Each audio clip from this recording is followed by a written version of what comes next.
The muezzin calls the followers of Islam to prayer. City folks gather to pray in groups. Wandering tribesmen spread their prayer rugs on the barren desert. Farmers and villagers pause in their day's work. All turn toward the holy city to give voice to. Here once flourished the great cities of the ancient world, for the Middle East is the birthplace of our civilization. Here the ancient Egyptians built structures never equaled by modern man. Here is holy Jerusalem, center of three of the world's great religions, Judaism, Christianity, and Islam. The Dome of the Rock is revered by all three faiths, for here King Solomon built his temple. Here Jesus told his parables, and here Muhammad is said to have ascended into heaven. Great architects of the Middle East, poets and scholars have added rich threads to the fabric of our culture. But today the Middle East is largely a barren land, which nature seems to have forsaken. There is great heat and bitter cold, few resources and little water, where food must be coaxed from the earth by man's ingenuity.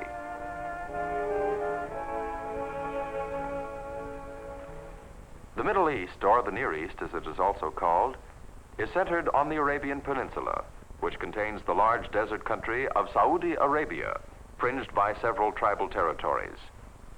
To the north, bordering the Soviet Union, are Afghanistan, Iran, which was formerly Persia, and Turkey, most European of these countries. Between them lies the smaller lands of Iraq, Syria, and Jordan. Tiny Lebanon, with a Christian majority, and Jewish Israel are the only non-Muslim states in the Middle East. On the other side of the Red Sea is Egypt, with a narrow neck of land which contains the Suez Canal, of utmost importance in world shipping. Indeed, the Middle East lies at a world crossroads. It provides a land route between the three continents of Europe, Africa, and Asia, a water route through the Suez Canal, and a terminal for airlines bound east and west. The people of the Middle East may be divided into three important groups: city men, nomads, and peasant farmers.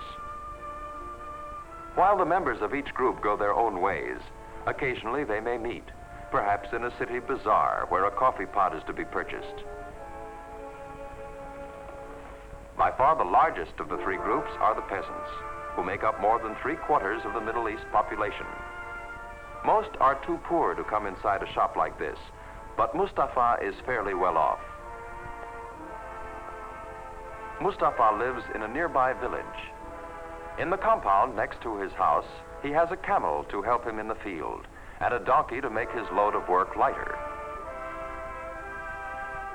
He has a milk goat for his children, and a few chickens to add variety to the family diet. But most peasants rarely have meat of any kind. The main staple of the diet is an unleavened bread, baked by Mustafa's wife. Mustafa's village is in the dry hills, where he must depend on occasional winter rains for the moisture to grow his crops. It has one street, lined by the homes of the peasant farmers who work in the surrounding fields. The houses are ancient, usually made of stone or other readily available materials, with flat roofs covered with straw, which has been rolled into mud. Near the village are the common grazing grounds for the sheep. Mustafa owns 3 of the sheep. The others belong to different people in the village. One of the older boys guards them. The wool from these sheep, made into the famous Oriental rugs, or sold for export, is one of the few sources of cash income for the villagers. Mustafa owns his own piece of land and plants a wheat crop which will grow during the mild winter. Most of his neighbors aren't as well off. Without animals to help them, entire families have to work in the field. Like the vast majority of peasants in the Middle East, they don't own the fields in which they work, but must share a large part of their crops with the owner, the local sheikh. Much of the farming in the Middle East depends on irrigation. and there are rich lands in sharp contrast to Mustafa's barren farm. Some of the fruits of the Middle East are renowned for their fine quality. Egyptian long staple cotton is known the world over. Yet, only a tiny part of the Middle East is cultivated. Most of the farmland is along the coastal areas and along the three major rivers of the area, the Tigris and the Euphrates rivers in Iraq, and the Nile River, along whose banks nearly all of the people of Egypt live. The rest of the land, if it can be used at all, is suitable only for grazing. It is the home of nomad herdsmen, like Ali, the Bedouin. Ali bargains at great length before buying, for he has little money to spend. Tomorrow he will take the bus back to the village where he has left his camel in a stable. Then will come a long journey over the desert.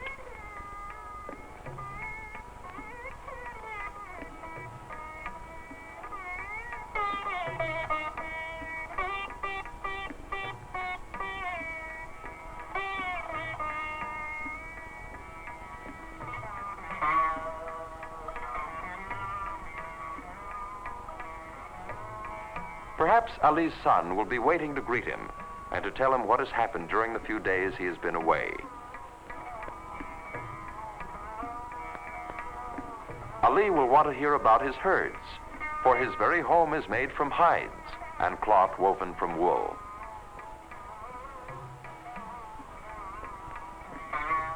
His clothing and most of the furnishings of his house depend on his animals, for they provide the foundation of the nomad's economic existence. Animals not only provide the nomad with clothing, cloth, milk, and occasionally meat, but also give him a few products to sell for barter or for cash.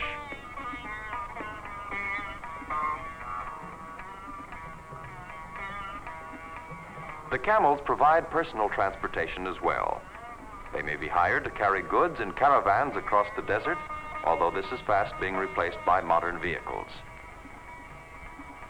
Ali's tribe is only waiting for his return to be off to another water hole in the territory, that is by custom recognized as belonging to this tribe. For water is precious on the desert. Ownership of land is meaningless without ownership of wells or springs. The Bedouin is constantly driven from place to place by the need to find grazing for his herds.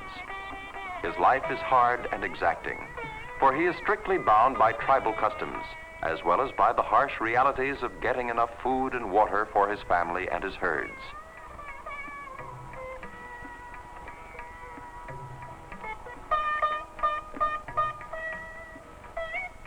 Occasionally, Ali gets money as a guide for caravans or tourists, for he is an expert tracker and can read the face of the desert as easily as we can read a road map.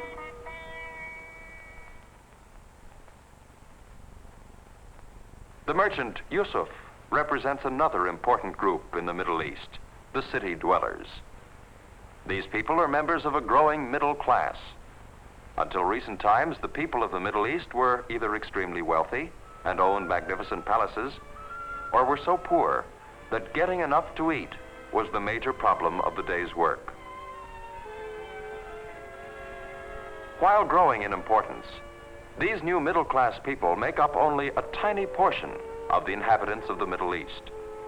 Many are influenced by European ideas and have partially adopted European clothing, housing, furnishings, and other Western ways. Education has been more readily available to them, and they have become conscious of the importance of the Middle East in the world and are aware that attention must be given to world affairs. Many people in the Middle East have developed an ardent nationalistic spirit and have become extremely interested in politics. Their children go to school, learn to read and write. They have their local newspapers, listen to the radio, and the cities have telephone service.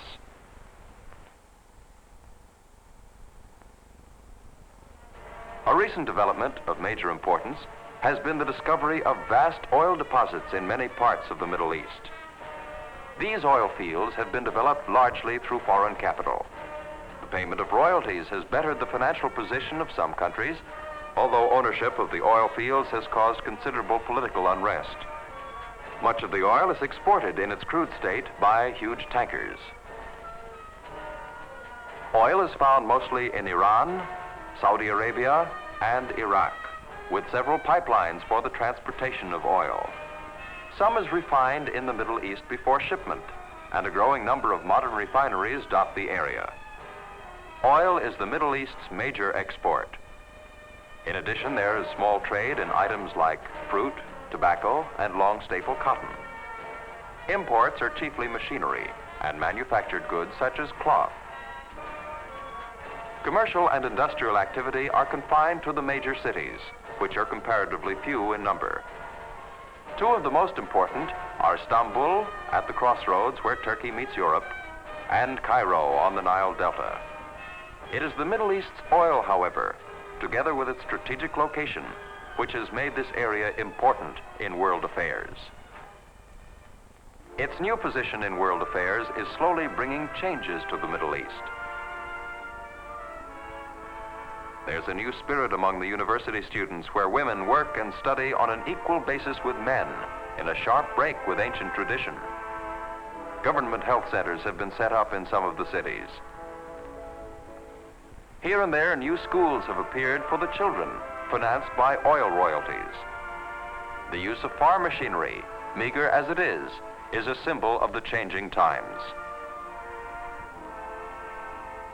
Old irrigation projects, thousands of years the same, are being supplemented by new and more efficient ones.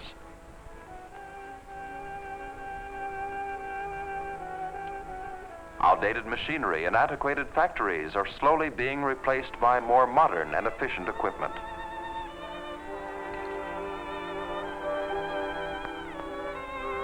Modern communication is quickening the spread of new ideas. Old means of transportation are giving way to newer and better ones. The caravan is dying out in favor of the bus, the truck, and the airplane. Some of the world's most modern airports are located in the Middle East. But while its face is changing, at heart the Middle East remains the same. For this is a land of strong tradition, where the bustle of the modern world is mingled with the age-old chant of the muezzin.